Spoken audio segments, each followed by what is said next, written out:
Welcome back to the channel. Thanks for watching. I'm Chris. And I'm Chris. And this video is all about us playing rock, paper, scissors to determine who the channel is named after. Oh, God! You gotta be kidding me. I hate you so much. Alright, apparently the channel's named after him now.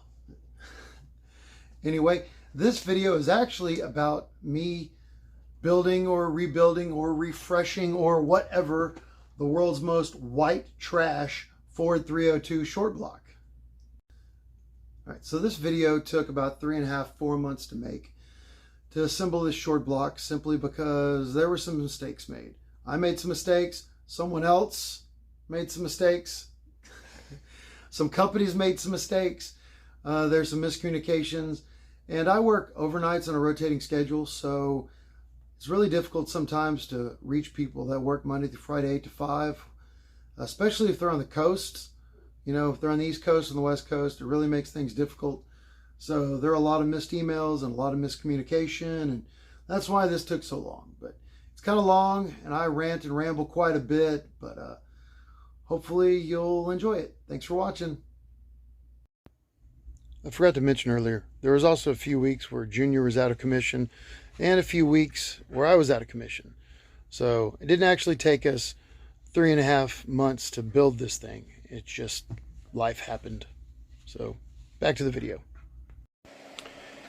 It is February 6th, 2024, and I am finally going to start prepping my new engine, which is the old engine out of Junior's car.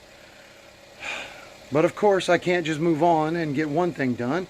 So Junior's car is up in the air because Junior's car, took it for a ride with my dog earlier, just get some miles on it and run around in it, and the starter is coming off. I don't know if we lost a starter bolt or what, but I thought the throwout bearing was going out. It started squealing really loudly, but no, the starter is coming off. When I tried to restart it, it became pretty obvious what the problem was.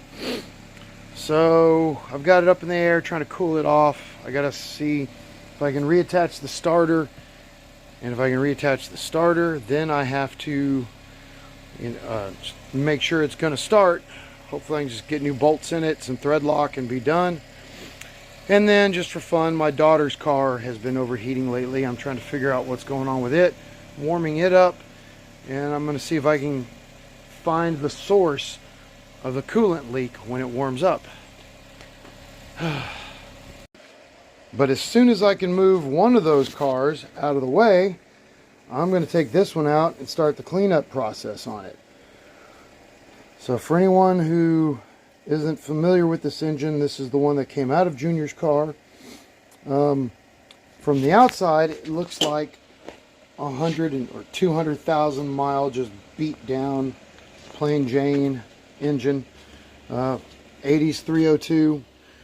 But when I opened it up, ignore that, I put that there.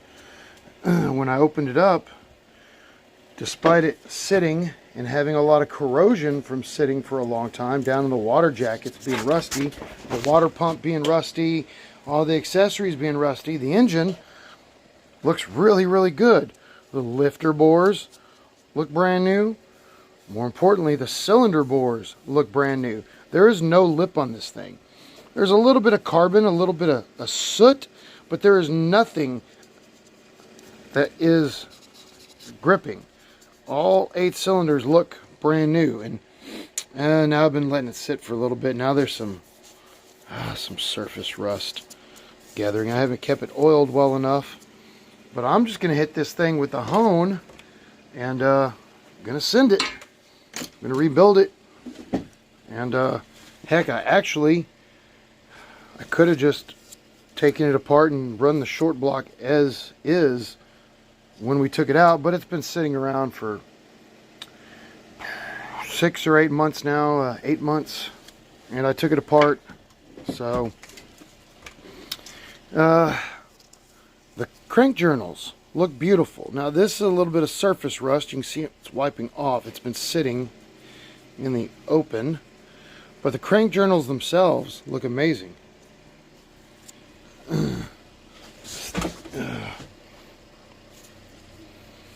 The the bearings that came out of this thing look amazing. They were, I don't know if I've got a bearing left. I think I threw them all away. Now the pistons look pretty corroded, pretty old, but they're 1986 flat top originals, stock. But the rings looked really good. Now they've been sitting again for 8 months, so they look like crap now. But they looked really good when they came out. They looked extremely low wear. It's like somebody rebuilt this thing and then just stuck it together and then let it sit for 20 years, which they very well may have. I do. Oh, there's a bearing. There's actually a bearing left. I thought they were all scrapped, but I don't know if I can get it out one-handed. All right, here's the bearing. The bearing wear surface looks really good other than the surface rust that is gathered on it. When I took these out, they looked almost brand new. Now, it's hard to see because I'm smearing oil all over it, but they just barely had any actual wear on them.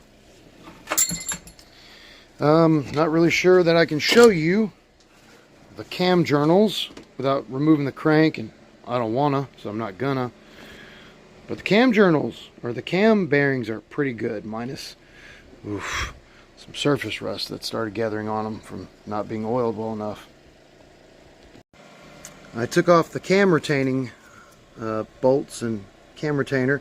Here's the front cam bearing. You can see it looks really, really good. All the cam bearings looked really good, so I did not order new cam bearings. I know. Some of you are going to say, you absolutely have to. You have to get new cam bearings. You can't possibly put this thing back together without cam bearings. But I'm gonna. The plan for this engine is just new main bearings, new crank bearings, new rings. I'm going to hone it. And I'm going to slap the short block back together. Before I do that though, I'm going to take this out and I'm going to clean up this entire block. I'm going to pressure wash it, and I'm going to try to get it clean enough that I can paint it Ford blue, of course, because I'm unoriginal like that, but got quite a bit of degreasing to do on it. But I'm going to see if I can get this thing stripped and ready for prime and paint today. But first I have to move one of the other cars. All right. Well, I got the Mustang fixed. It's back over there. This will be a couple of days. And it is time to start cleaning up this thing. So I got to move down to the driveway and get the pressure washer. I'm going to start spraying it down. See what I can do. All right, well, I got the pressure washer out. And I've hit it for just a minute on the soap setting. And it's actually done fairly well with just the soap sprayer. I'm able to tell that this block has previously been painted. I actually thought all of this was grease. It was so thick and nasty. But the block was definitely painted a flat black at some point. I thought that was grease in the freeze plugs. It's actual paint. Freeze plugs look all right. And there is some rust forming under there, which is why I'm going to clean this and sand it and prime it and paint it. A lot of these surfaces I've come clean already, and I haven't even hit it with the high pressure. And yes, as soon as I'm done with this, I'm going to oil it up for rust reasons. But I'm going to hit this a few more times and see if I can get a little bit more grease off it. Then I'll hit it with the actual high pressure nozzle. This is just the soap nozzle. Clean it up, and hopefully I'll have what appears to be a nice engine here soon. Wow, look at the absolute just funk nastiness coming out of these water jackets.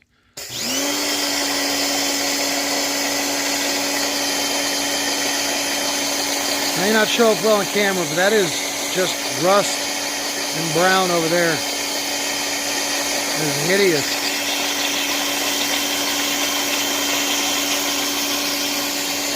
Oh man, look at that.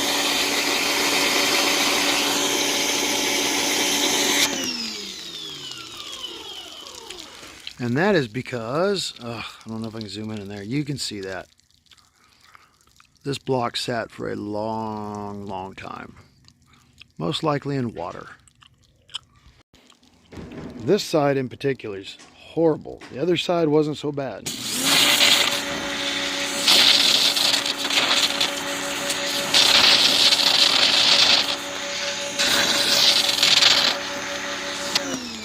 Not sure how well that's shown up on camera, but it's very much got a brown orangey tint to it.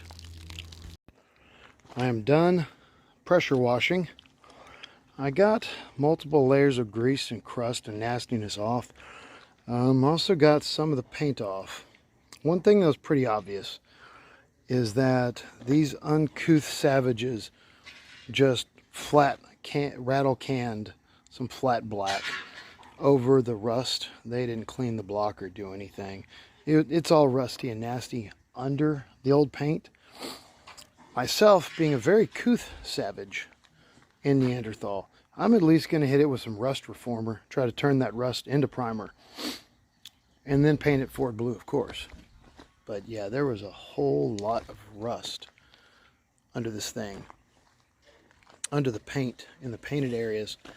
And one thing I discovered by accident, this disinfectant that I accidentally grabbed instead of degreaser, degreases better than the degreaser. It's kind of crazy. It's really stripping some old nasty funkiness off of this thing. So, winning. All right, I'm probably gonna have to go now. I've got to go get kids from school, and I'm not sure what else I'm gonna get done on this thing. I have a crank and the rods over here soaking, or the main caps soaking in oil to keep them from rusting. But I'm going to try to finish up the block here in a little while and get it ready for paint this weekend. I took the rings off one of the pistons, and I gotta say that the actual wear area on the outside of the pistons looks brand new, and they're rusty because they've been sitting around for months, but the actual rings themselves look like they could have been oiled and used again. I'm not going to do that because I have all new rings. I wasn't going to chance it, but they really look good. I'm shocked. So, all right, moving on. All right, well, I'm back. The engine soaked for a while. It is all dried out now. Getting a little bit of surface flash rust, nothing major. Still some paint I can't just quite get off. But the thing that's really irritating me is this, just crust. I'm guessing it's just years and years of oil and corrosion just sitting there. You can see where I've hit it with a chisel a couple of times, and the wire wheel isn't touching it, the grinder's barely touching it. I'm trying to physically chisel it off of the engine. Just dried crust here on the front. And really that's all I've got left. The paint that's still left on here really isn't going to be a problem. I'm just going to hit it with the wire wheel, and this thing will be ready to paint, and hopefully I'll paint it Friday or Saturday and maybe rebuild it this coming Saturday, Sunday. I guess we'll just have to see. I'm not sure yet. Well, I finally figured out this is not crust. This is just terrible casting. This is a triple Y block. None of my triple X blocks have this casting, this flash casting or casting flash up here like this, but this one does. I thought it was crust and nastiness till I polished it with the wire wheel, and then I realized it is everywhere on this block. This particular block just has a lot of terrible casting on it, so it's about 99% clean. I got most of the crust out of the freeze plugs, frost plugs, coolant plugs, whatever you want to call them. And I am about to hit it with some rust restore, and that way I can paint it here in a couple of days. Hopefully we can start the rebuild process. Not sure if I mentioned it, but I've got Junior over here cleaning up the pistons. That is a nylon wheel, not a steel wheel. He's hitting the pistons with some brake clean and just cleaning them up, getting some of the carbon and some of the old dried, crusty oil off, so we can rebuild it this weekend or whenever, soon. He's mostly making them pretty for pretty's sake, but the most important thing he's doing is getting down in the rings, cleaning those out, or the ring valleys for our new rings. All right, the engine is all primed and ready for paint. I'm not going to paint till this weekend though. I'm going to let this dry a little while. Got some Rust Restorer primer to eat away some of this rust, stop it from oxidizing. And yes, I painted over the plugs. Don't care. I'm not replacing the plugs. The plugs look great. They're firmly in there. They don't look worn. So they're staying. See if you can guess what color I'm painting it. That was a trick question. If you said anything other than Ford blue, congratulations, you're a communist. There will be nothing but Ford blue around this house for a Ford small block. Thank you very much. But anyway, hopefully this Rust Restorer is going to dry. I'll get some oil on these surfaces here to keep them from rusting anymore.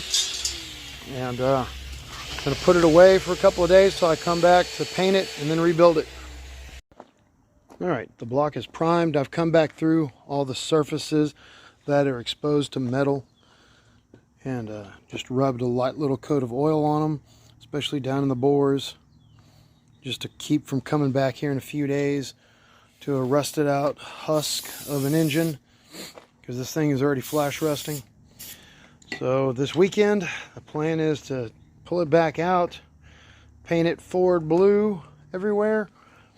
I've got some clear coat, probably clear coat it just to keep from chipping the blue off.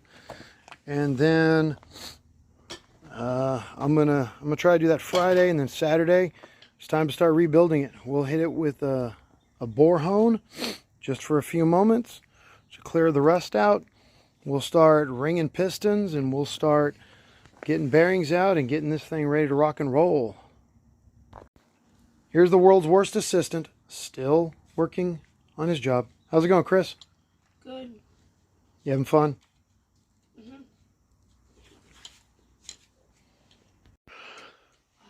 So, even more reason to have Junior put my rings on my pistons this weekend. I was taking these old ones off to help him out, to speed things along, and I happened to break it. Which one did I break, Chris? The second, number 2. Number 2. Again, it's always the number 2 ring. So I think... Weird, because it's the thickest and strongest. Shut up.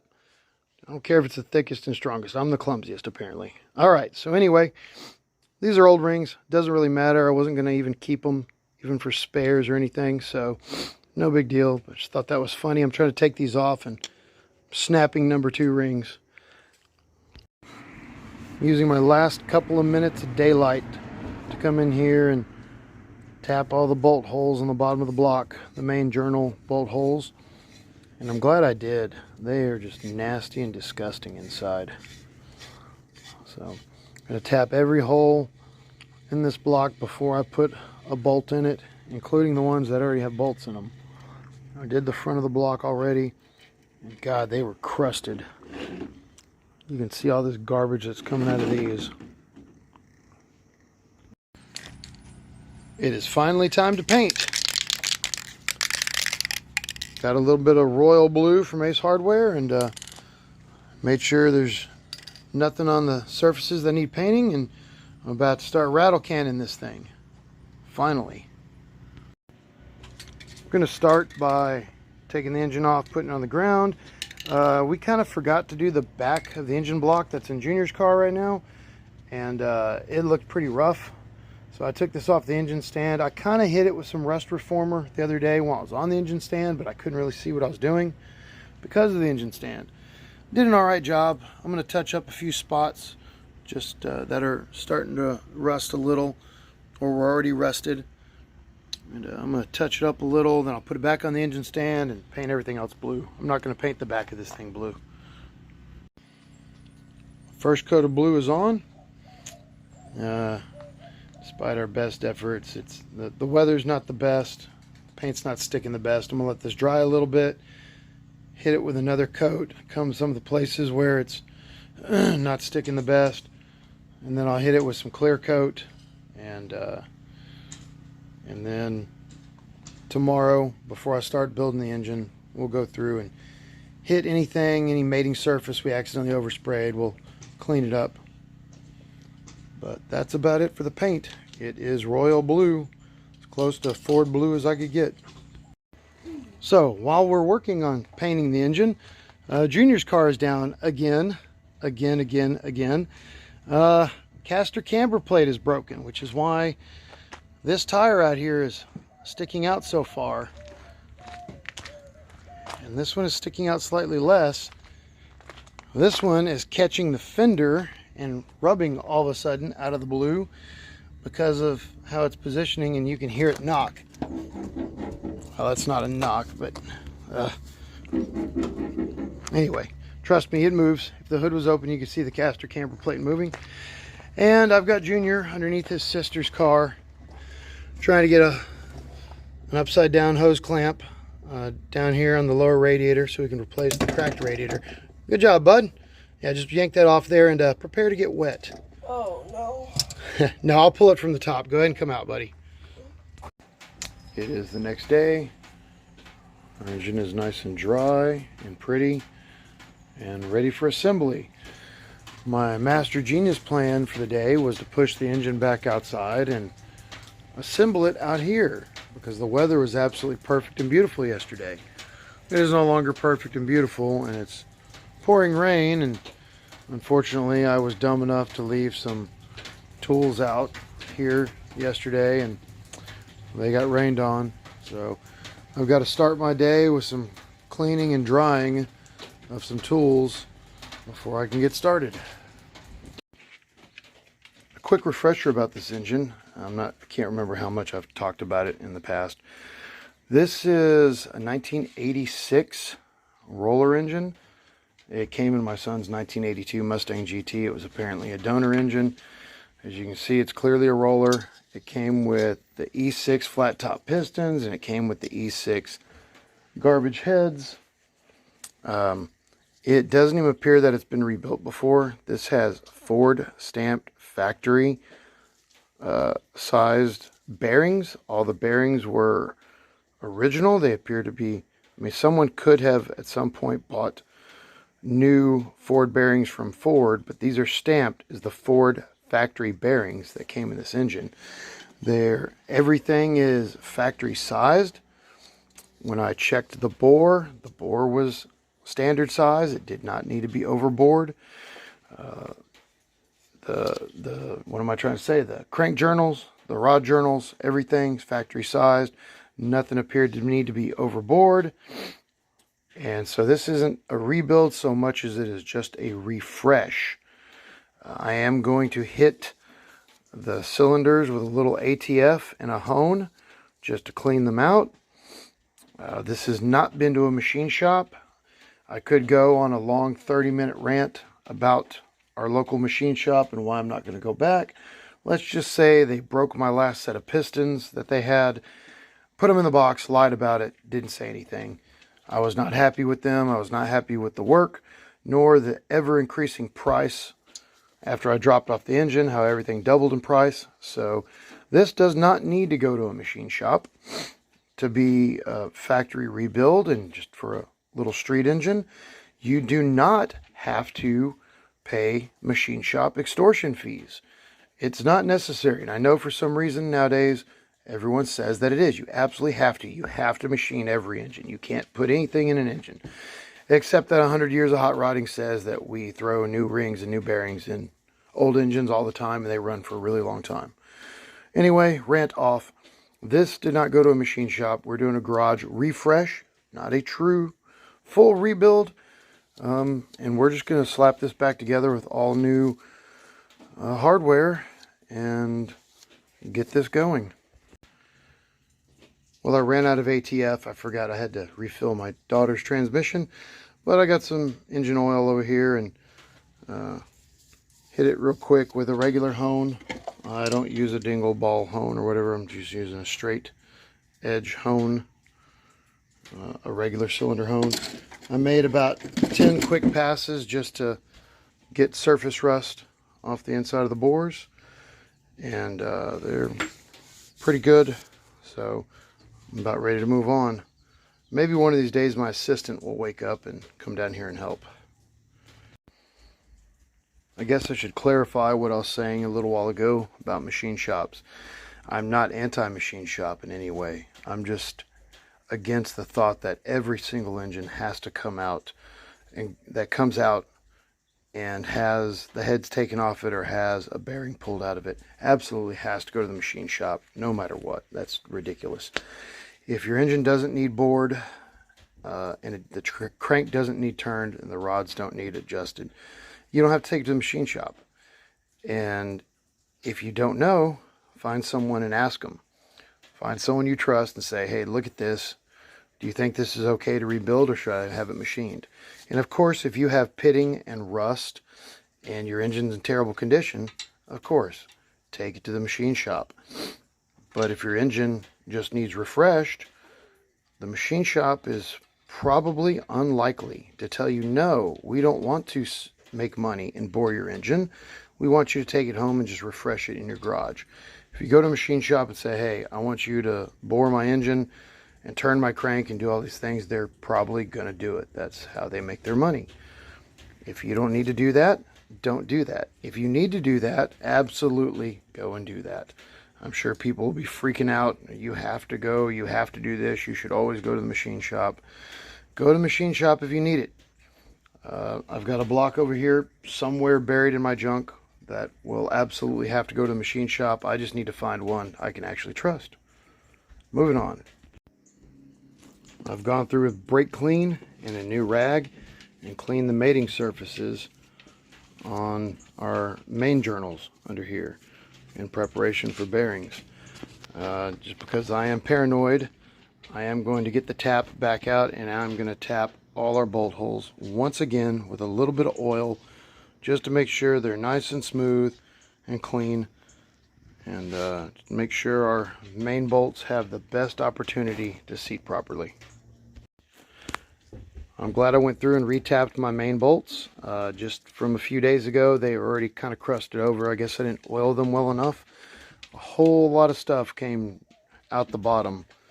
A little bit of rust. When I put a little oil in there, now they should be good. But that's why, even if you've done them recently, you retap all your bolt holes as you're installing things.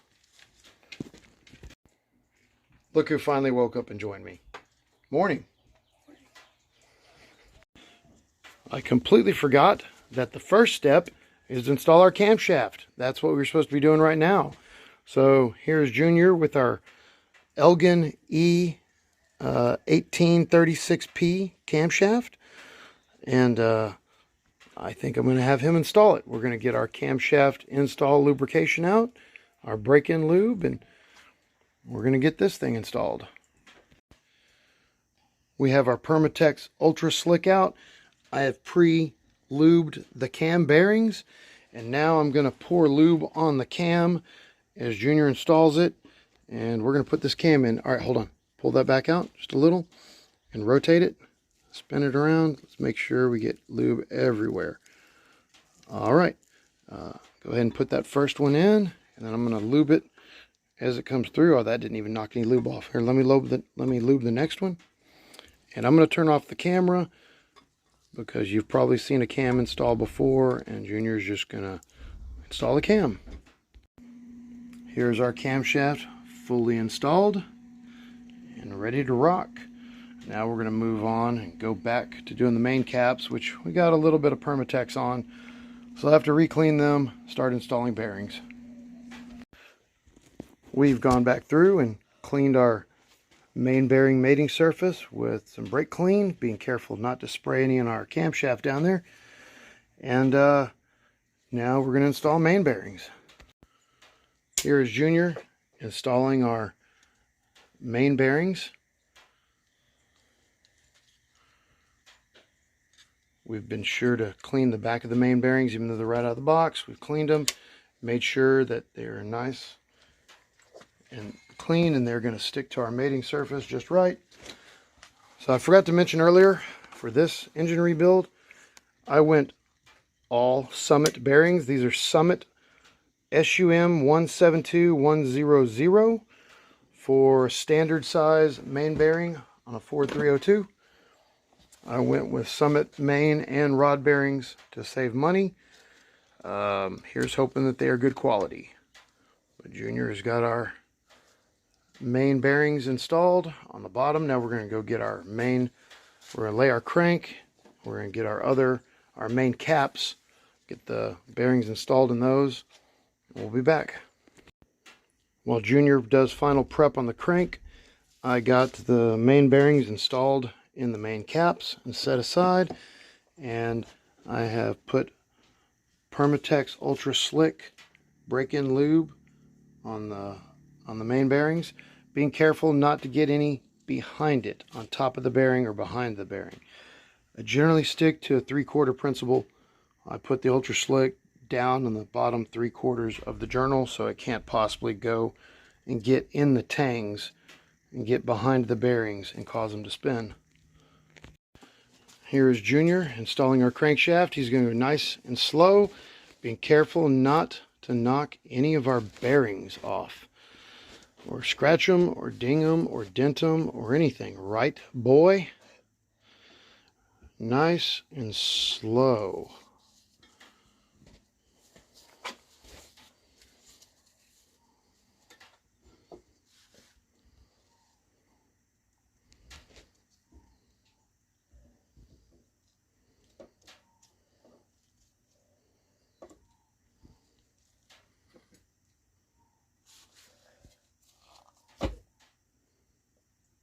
You didn't get your finger trapped this time like last time, did you? That's what I was focusing on. You good? Will it Yeah. spin? Is it going to sit in there and spin? All right. And there goes our Permatex spinning around also. All right, we're ready to put our main caps and our main bearings on. Unlike last time, I'm going to go ahead and install our rear main seal now. I got Felpro BS40620. I'm going to go ahead and install that now. I forgot to install this on the other engine until after it was on the engine lift and we were trying to install the engine, which is probably why it slightly leaks. We've run down all our ARP bolts by hand. And Junior's starting the torque sequence. We're going to 25, 50, 70. He's got his little torque chart here and his spec chart. Good job, buddy. We made sure to put the assembly lube on the threads of all of the bolts. And once he's done with these, running them all to 25, we'll do 50, and we'll do 70, and we'll be done with the crankshaft. Yep, Junior's hitting all of them to 50 foot-pounds. Then we'll move on to 70. And in between, I'm making sure the crank is spinning smoothly after we torque each torque sequence, just for safety. Despite it being another year, Chris probably doesn't weigh much more than 70 pounds, and here we go, trying to torque our final torque spec to 70.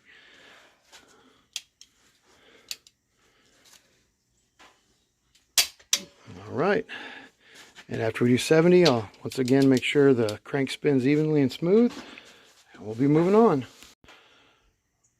All right, we are done torquing our main caps, and it is smooth as butter. Goes around nice and easy. It will not go around so easy once we install the pistons, but for now, spinning nice and smooth. The next step is installing our ARP wave lock bolts into our pistons. These are ARP number 1546402 wave lock rod bolts. I'm driving the old bolts out and getting the new ones in. I'm getting set up over here to drive these in using our vise. Putting it in as far as I can by hand, which isn't very far. Then I'm going to use a socket. I'm going to use the vise to drive it in. If you find yourself installing these rod bolts, they have a cut side that's meant to go in, so it locks in place in this ridge where the factory rod bolt went. They're rounded on one side and flat on the other. The flat needs to go inside towards the rod in order to install these and seat these properly. This is what I mean by I'm using the vise to drive the bolt in. Putting the bolt against this side, I'm using a socket to protect the threads, and I'm just torquing down, cranking down on the end of the socket and the head of the bolt, and it seats it down into place, and now I can install the rest of them. The socket protects the threads, the bolt seats fully. Now I'll install all the others and get them ready to install in the engine. Forgot to mention earlier, when you take these apart, be sure to mark them, which side they go.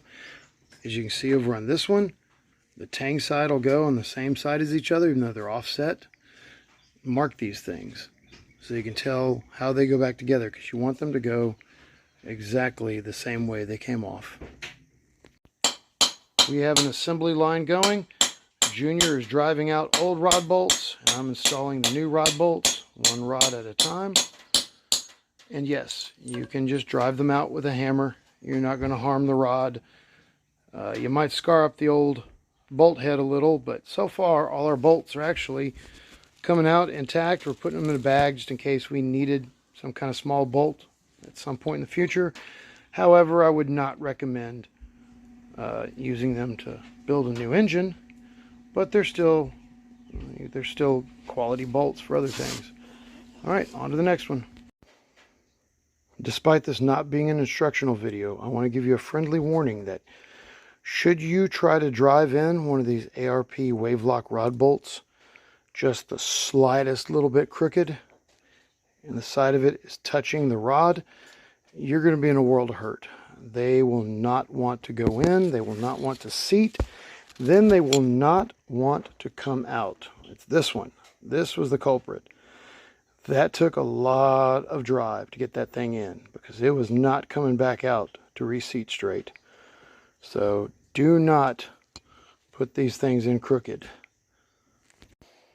Well, this is not good. I don't know what's going on here, but this one particular rod bolt right here will not seat. It's to the point that it stripped out my vise. And this is an old vise. It's an old Sears vise. It's over 60 years old, but it stripped out the gear on it trying to drive this home. I've tried using a C-clamp, and that isn't even coming close, so I do not know what is going on with this one bolt. Pretty frustrating. I'm going to have to figure out what we're going to do here. All right, desperate times call for desperate measures.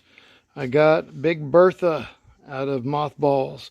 She's in the other side of the garage, back in the corner, hadn't been used in years, but she should fix what ails us. But, like Junior just said, we have to stop current project for new project of installing new vise. Yay.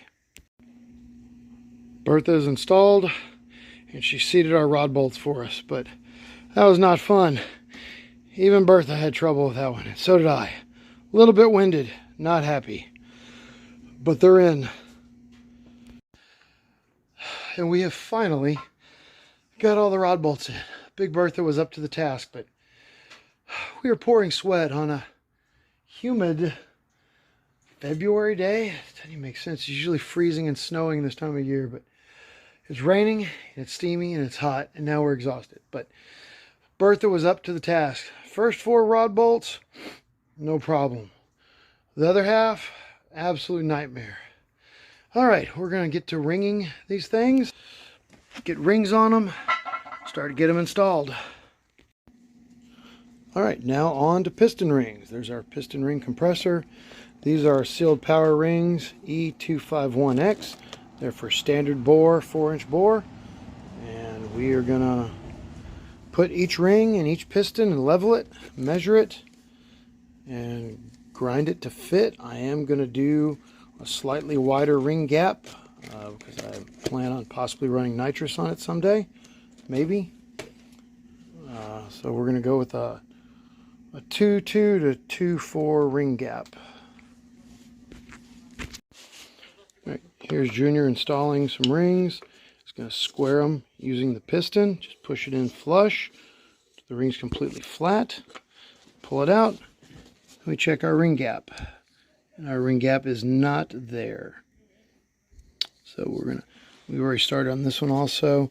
This one's been ground a little bit already. So we're going to go and we're going to grind them a little bit more until we get the ring gap we want. Here's our vise holding our grinder, and Chris is going to make a pass with the rings. All right, he's just trying 5 quick swipes. Then you're going to remeasure, and this is the grind. This is the part that takes forever. We are each doing 1 ring at a time, the number 1s, then we'll move on to the number 2s. It's going to be a while. And I forgot to mention, while this is not an instructional video, each ring needs to be measured for the bore it's going in. So this will be my number 4 piston. This will be my number 1 ring for the number 4 piston permanently. When it's cut to length, I'm going to leave it down in the bore so we know where it goes until we get all our rings fitted and all our pistons installed. After quite a few passes, I have my ring gap exactly where I want it. The measure goes in with very little force. It can slide up and down in the ring gap without disturbing the piston. However, there's no side-to-side slack.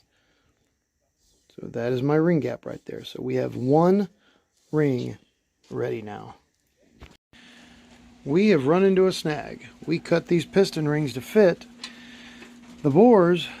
They do not fit our pistons. I think the problem is that I have my Summit cart set up for a 1988 Mustang GT default, and this is an engine out of an 86, and it appears that the ring grooves are completely different, and I think I just ordered 88 rings out of habit. These 86s had different heads, different pistons. I was looking at the old rings. The rings are definitely different from this thing, so we may have just run into a snag for a while. It is official. All progress for this week has been stopped, dead in its tracks. We are halting because these pistons need specialty rings. I have them on order from Summit now. Of course, since they're 1 year only for the Mustang, they're twice the price of the rings we already have. They'll probably be here sometime midweek, which means another week without getting the short block assembled. But I went ahead and ordered the camshaft eccentric and the timing chain for a camshaft eccentric with it, since I needed to spend $100 to not pay $20 for shipping. So we have rings, we'll have a camshaft eccentric, and we'll have a timing chain here, and we'll get back started in about a week. And here we are about 5 days later. We have our new rings. These appear to fit. The 1.5 millimeter rings fit the 1 and 2 groove. The new, what they call 4 millimeter rings, which are really like 3.75, seem to fit the oil channels, even though that looks like it's going to be tight with the top and bottom oil rings. But this is sealed power kit number E458K. And hopefully this is going to get us through this. So if you're building a 1986 Ford Mustang GT engine, or actually any Ford from that year, I believe, that has the flat top pistons, and you go to Summit or Jags, or you go to AutoZone or O'Reilly's or anything else, they all list the same piston rings, the wrong ones that we got last time that are over here. They list these as the piston rings for all 79 to 93 Mustangs, 5 liters and 302s and all that, which is factually incorrect, because these flat top pistons are completely different. Instead of a 2 millimeter top ring, or first 2 rings, and a 4.75 millimeter oil ring, these are a 1.5 millimeter and a 4 millimeter. So that is very important if you're building these flat top pistons. The other set will not fit because we had already opened the other set and cut them to size. We could not return them. So Now I guess I have an extra set of rings for the next 302 I build, assuming it's not an 86. All right, we're going to get to ringing this thing. We're going to record essentially none of it because we were just recording us cutting rings. Try to get these fitted, get these installed. Got a surprise. The kids don't have school Thursday, Friday, or Monday, so I actually have a helper during the week. I'm not sure what's up with these rings, but they are standard bore, but ours just happen to come absolutely perfectly gapped out of the box at exactly 20.024. A little slack, that might be an 025, but it's close enough. Well, we can't gap them further, and we can't make them less gapped, so that's just gonna have to work. They came right out of the box, and good grief, I'm gonna rebore these cylinders just a little bit. Got a little bit of rust forming in them despite oiling them. Good times.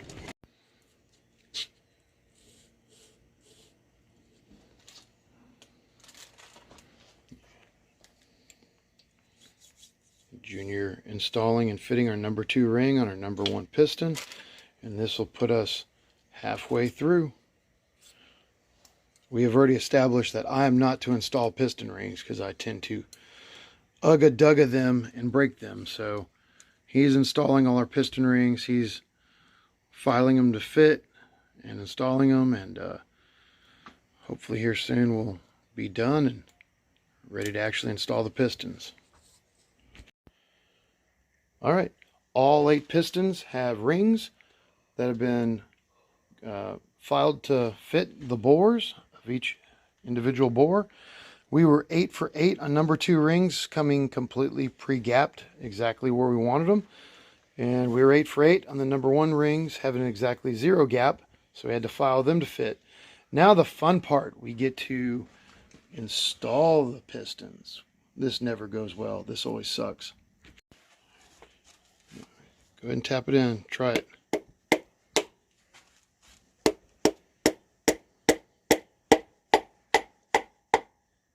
Did it stop? Yeah. If it stopped, we need to check around. The ring compressor looks like it's in place. None of the rings popped out. Hold on, let's check underneath. Make sure we're not hitting anything. So we actually did we did successfully install number 1 already. And after we installed it, we realized it was upside down. So I want them to go back in the bore the exact same way they came out. So we're reinstalling number 1. Here you go. Go ahead and try to tap that in, and I'll catch it at the bottom. I'll guide it. There we go. It's coming smooth. All right. That's good. All the way in. Good deal. All right. 1 down, 7 to go. But we just realized before we do that, we do need to install our rod bearings. Rod bearings would go pretty good ways into making this engine run. So we're going to do that real quick. Well, we've already got number 1 and number 2 installed. We got the rod bolts run down just hand tight so we can turn it over. We'll go back and torque them all down here in a little bit once everything is in and we know it's turning smooth. Junior is installing bearings. Click the bearings into place, set them evenly, and we'll put a little ultra slick on it, and then we'll drive the piston in and put the main cap on.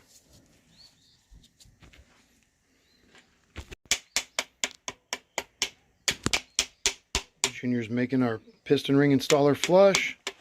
He's got to tighten down. He's going to drive the piston in. Go ahead, bud. Yep. And I will make sure it's guided back here on this side. Go ahead, keep going.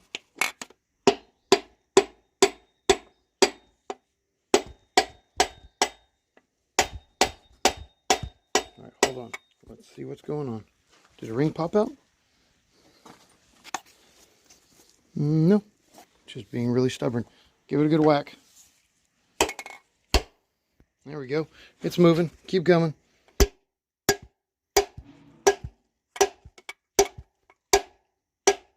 All right, hang on. Here's Junior torquing down our ARP rod bolts to 35 foot-pounds.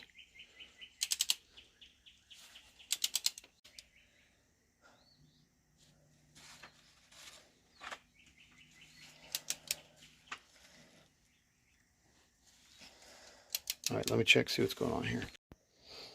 I have never seen this before. I don't even know what to do. ARP rod bolt just snapped off at less than 35 foot-pounds of torque. We are bringing it up to torque spec, and it just snapped in half. I've never seen that. We had no problems with our last engine. I don't even know what to do. I am blown away by this. It's just, I'm going to contact ARP since it's a weekday, but I am just shocked. There goes our project for a while. Man, now I don't even know how to get that bolt out of that rod, even if I get a replacement. Day 9 of the broken rod bolt saga. Summit Racing did finally get back to me, and they told me that nope, they don't have anything to do with this. They're just a supplier. I have to contact ARP, which would be fine, because I keep hearing ARP has all these wonderful warranties, and you know, they'll take care of you and they'll replace it. Well, they have to acknowledge your existence before they can have customer service. They have not done that yet. So if I can't get this resolved by the end of this week, then I guess I'm gonna have to drive out all those ARP rod bolts and replace them with the stock ones, and hope and pray I didn't damage the stock ones trying to remove them.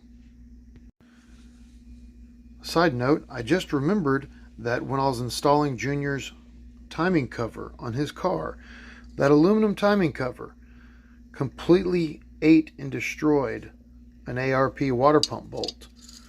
I had completely forgotten about that, but yeah, I took an aluminum timing cover in a brand new one. I didn't tap it, and I started to put an ARP front timing kit on it, and the very soft aluminum in that timing cover completely destroyed one of my ARP water pump bolts.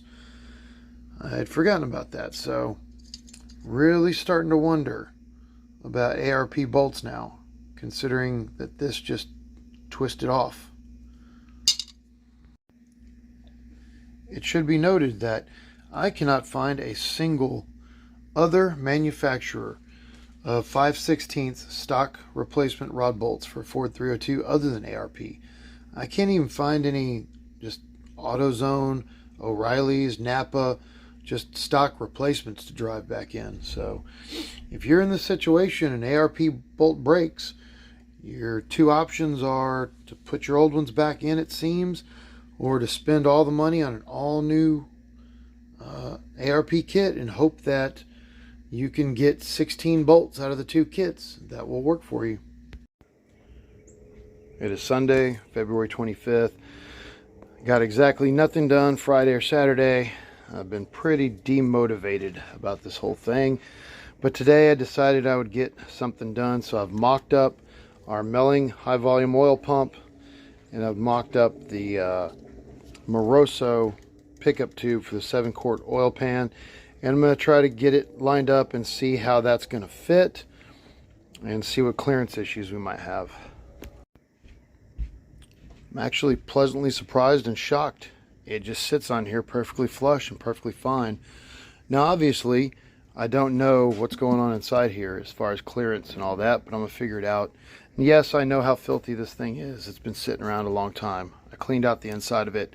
I need to pressure wash the outside, but the inside's fine.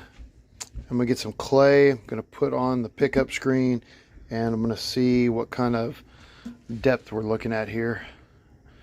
But I'm pleasantly surprised after all these years. It's just sitting here fine. No clearance issues so far. I don't remember what happened here. This happened in the 90s.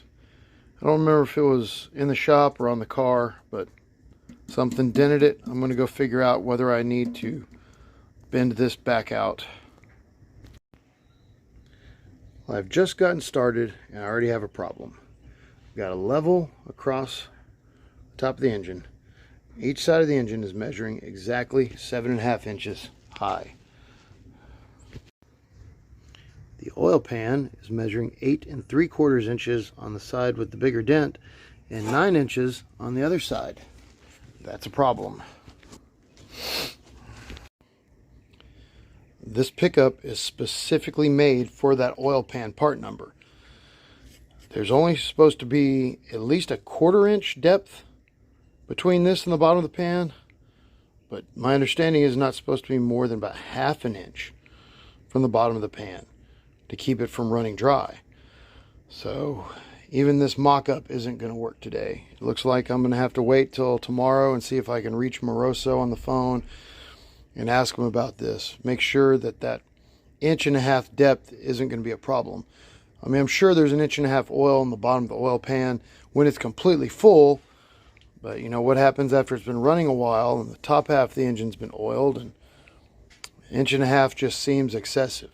I really expected this thing to be longer and sit lower down. So that's pretty demotivating. That's just another issue I've got to talk to. I've got to talk with the manufacturer about another problem. Man, this is just never ending. I needed some sort of wind today, so I brought the Moroso pan out here to clean it up. I tried pressure washing it. That did essentially nothing. The oil was so thick on this thing, it just beaded the soap, beaded the water. So I got the wire wheel out, and everywhere you see bare metal are the places that were just too soaked in oil to do anything but just completely grind it off. This thing was disgusting.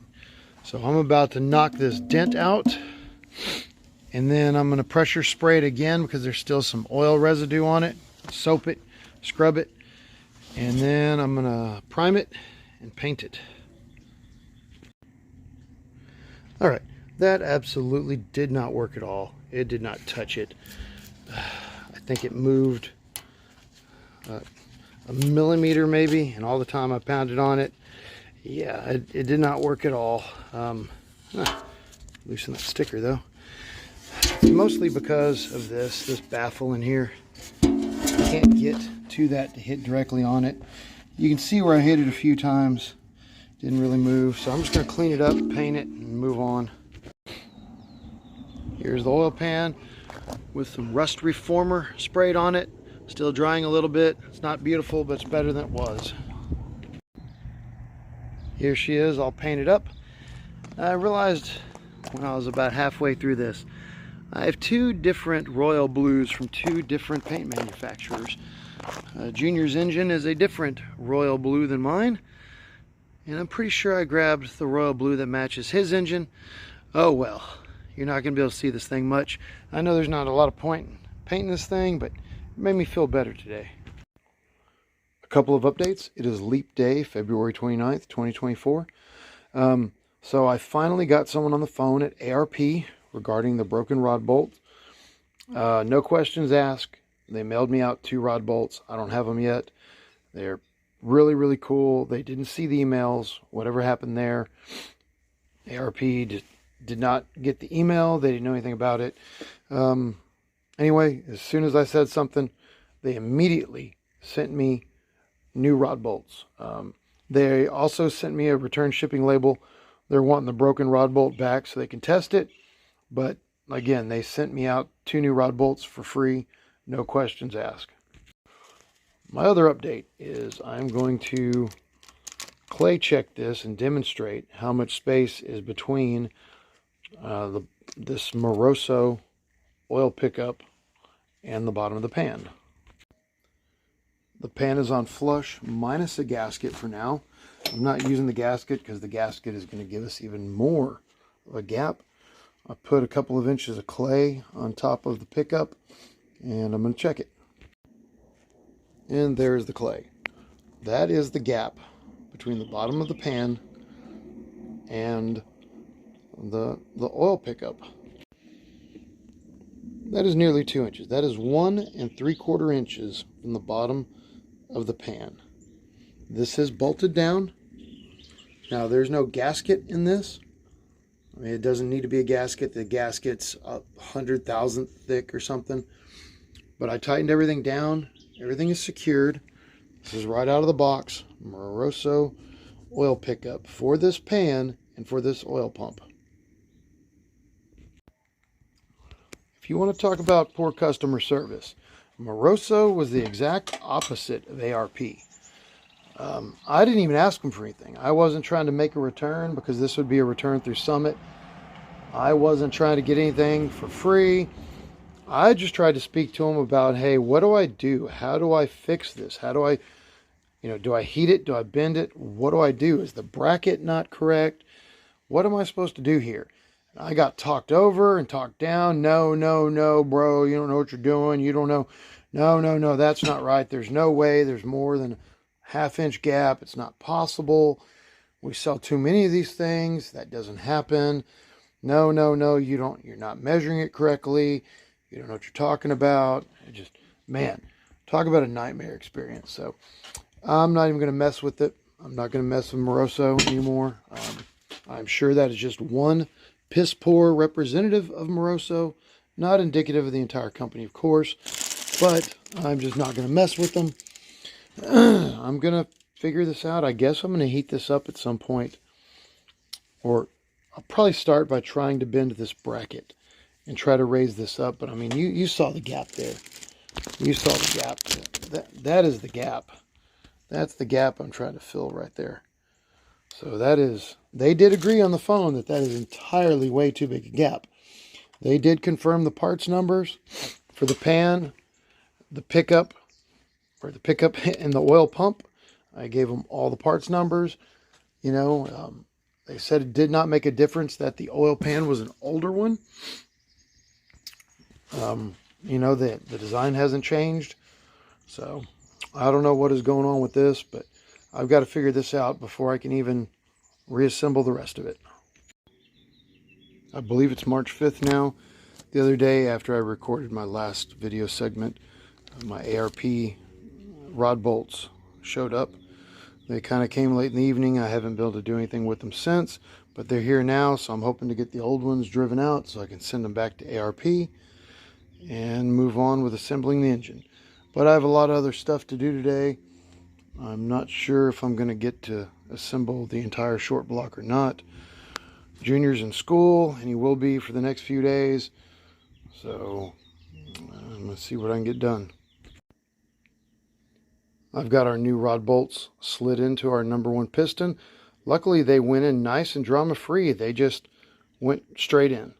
So I'm not sure why these were so much easier than the ones we were doing last time, but they went right in, no drama, nice and smooth. Everything looks good.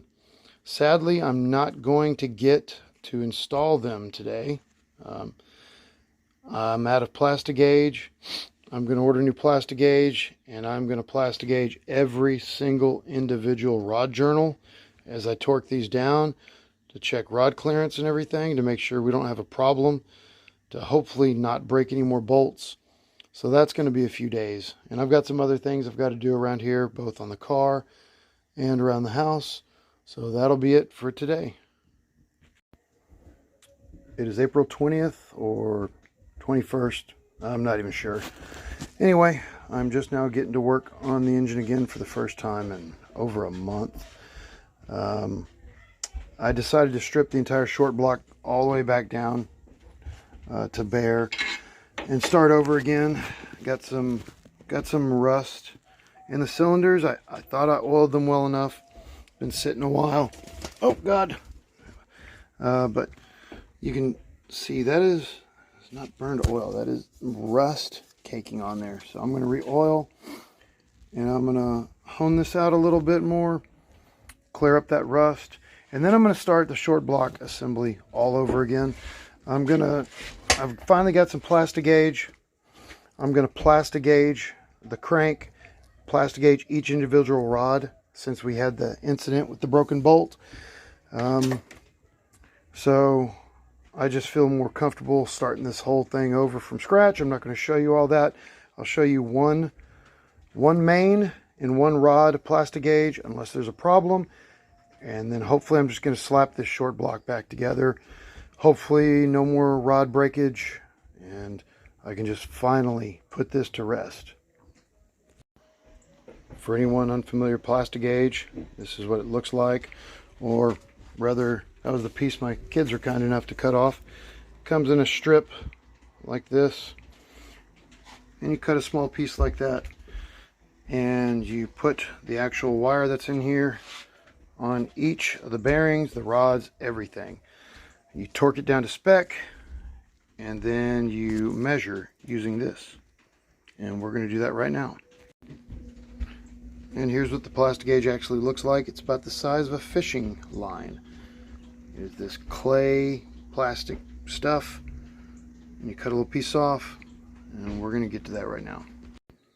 Here's everything torqued to spec, and man, you want to talk about being gun shy in a slow, gentle, gingerly torque sequence.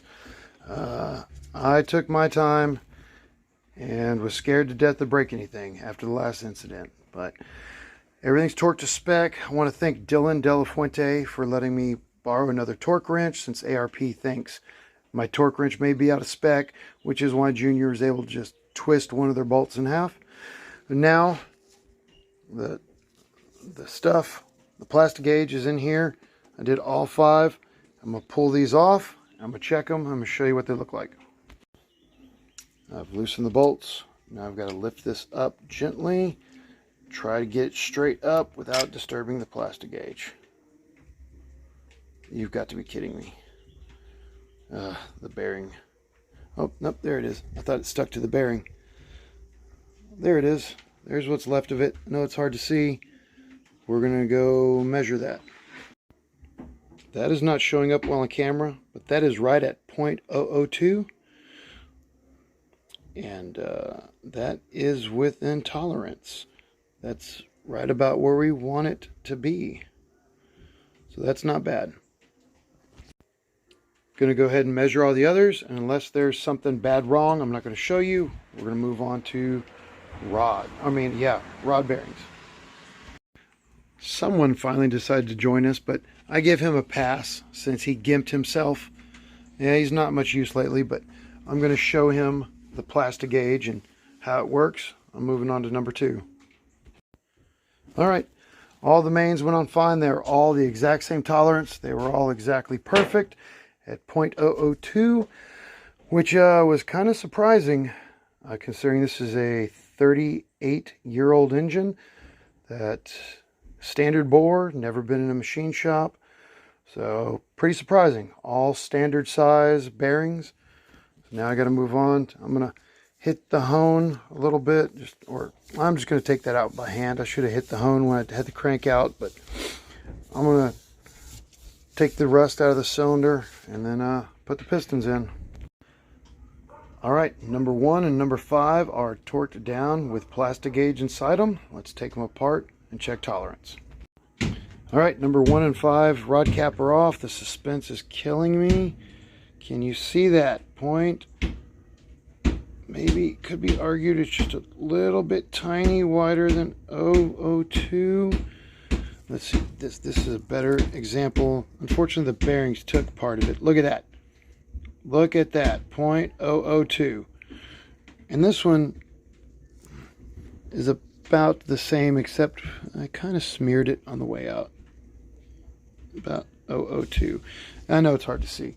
I am perfectly fine with that. Again, not bad for a 38-year-old engine that does not appear to have ever been to a machine shop and is using standard clearance, everything. I am pleased. All right, number 1 and number 5 are back in. They're torqued down in the slowest, most gingerly torque sequence in human history. I went 15, 20, 25, 30, 35 for the rod bolts. Some would say, oh, it's paranoia. It's not necessary. Yes, it is paranoia.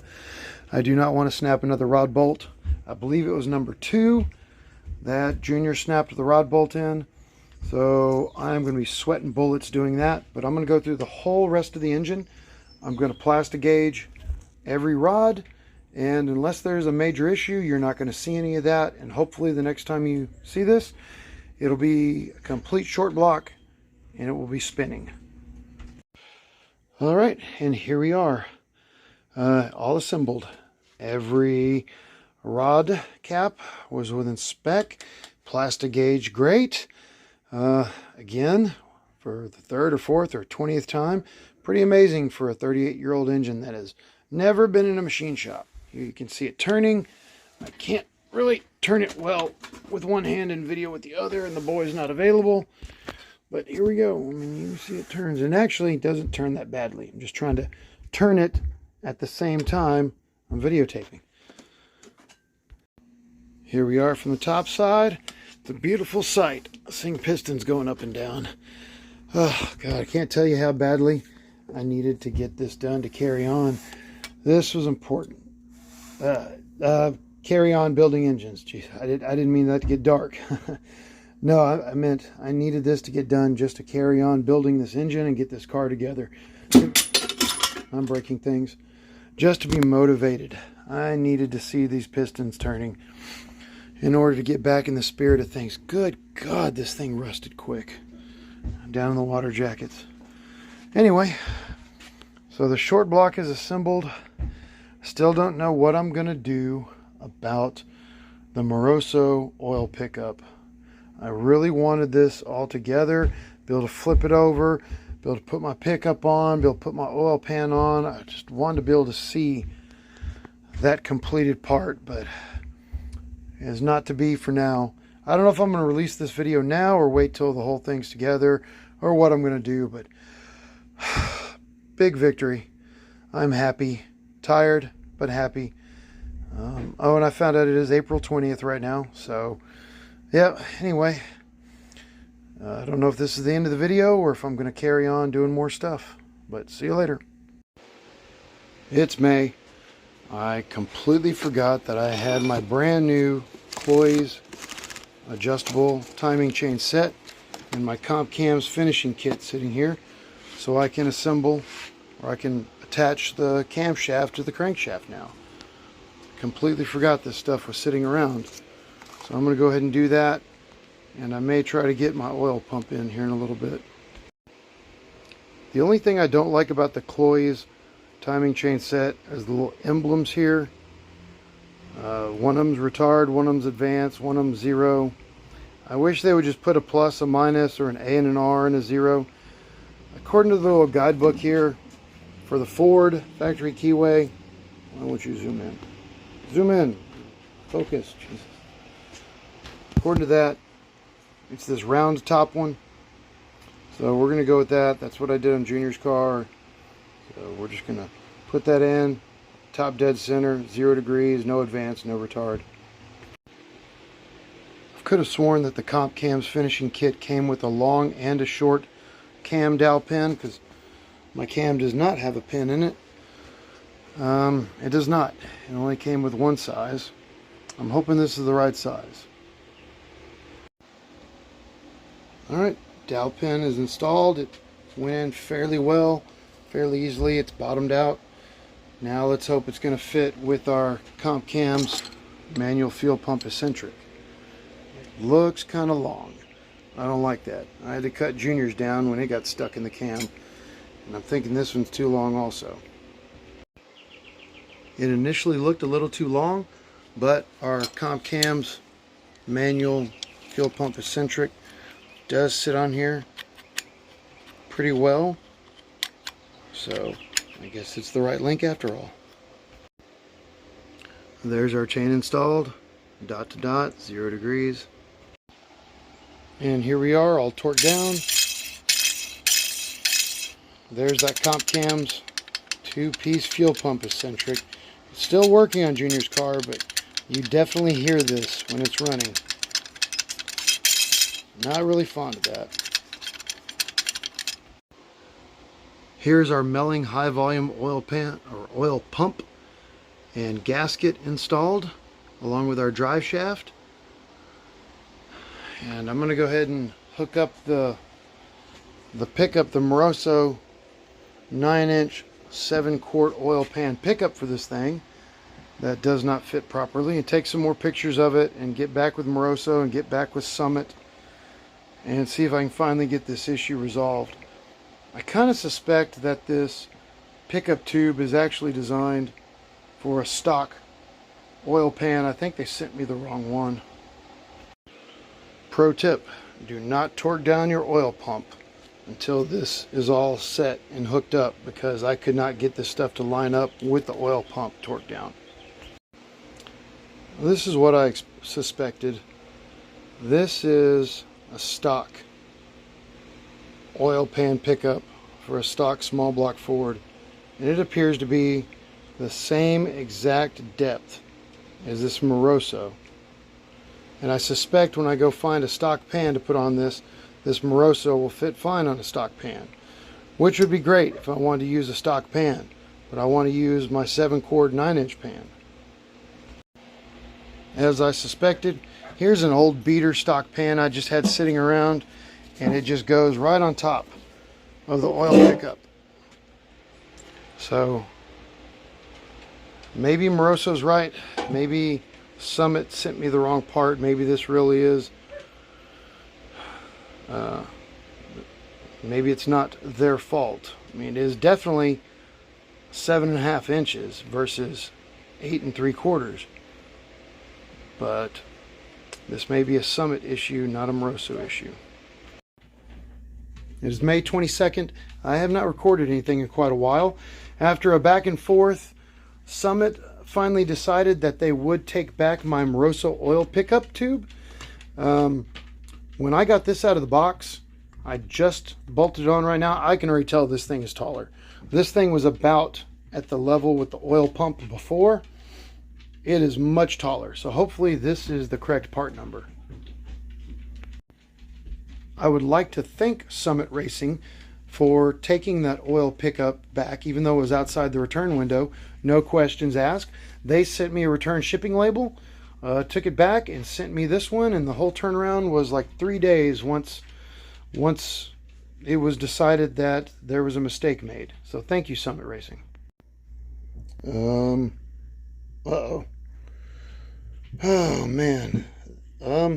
So I'm guessing this is the right part number, but this is like a 9 1/4 inch deep oil pickup tube. I'm not sure that's going to fit inside my oil pan. Let's see. Well, my oil pan does sit on here flush. It's not rocking or balancing. There's no gasket in it, but it is sitting flush against the block without rocking. It doesn't feel like it's sitting in there. It's moving back and forth freely, even with my messed up dent in it. So the dent's not affecting it too much. The oil pump is right in, or the oil pickup is right in here by the second bolt. So let's clay it and see how it comes out with clay. All right, I've got the clay in there, and I can tell it's going to be tight because that clay was already compressed quite a bit, and it compressed a lot more. Let's find out. Well, the clay stuck in the oil pan, but it appears that it's got probably 1/8 of an inch on one side and 1/4 to 3/8 of an inch on the other side. Let's see if I can get that out of there. Here's the undisturbed clay. Yeah, 1/4 of an inch to 3/8 of an inch. I'm gonna go ahead and measure this. The pan has a slight dip in it, you know, you saw earlier, but that is gonna give me the clearance I need. And I guess I should put the gasket on and measure it again just to be safe and sure. All right, oil pan gasket is in, compressed it down. Definitely not as much pressure to crush down the clay as before, but let's see what it looks like.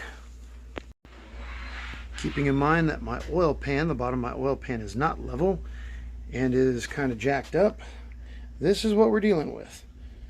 And I'm going to officially, that's with the gasket, so I'm going to officially measure this and see what it looks like. All right, on one side I have 0.5225 of an inch. Let's check the other side. The other side is 0.4055. We're going to call that good enough. I did not torque this down, so it'll compress a little bit, and we're going to call that good enough. And I'm going to carry on and finally get something done to this freaking engine. Alright, so I forgot about the lifters. I came up here and put the lifters and the dog bones and the spider on. Everything's got good tension. Bolted it down. All the lifter bores spin freely. The lifters spin freely in the bores. All the lifter wheels, or the roller lifters, are spinning freely. And that's it for this short block. I'm finally putting this thing to rest for a little while. I got the oil pickup tube torqued down and put into place, and got the lifters in, and that's it. I am done. Thanks for watching, everybody. I'll be back hopefully in a month or two with heads and push rods or push rod measuring kit to fly cut some pistons, get the heads on here, and start getting this baby wrapped up. I've been looking for a deal on some local used heads. If not, I've got a plan to buy some new ones, some budget heads new. But that's going to be it for this thing.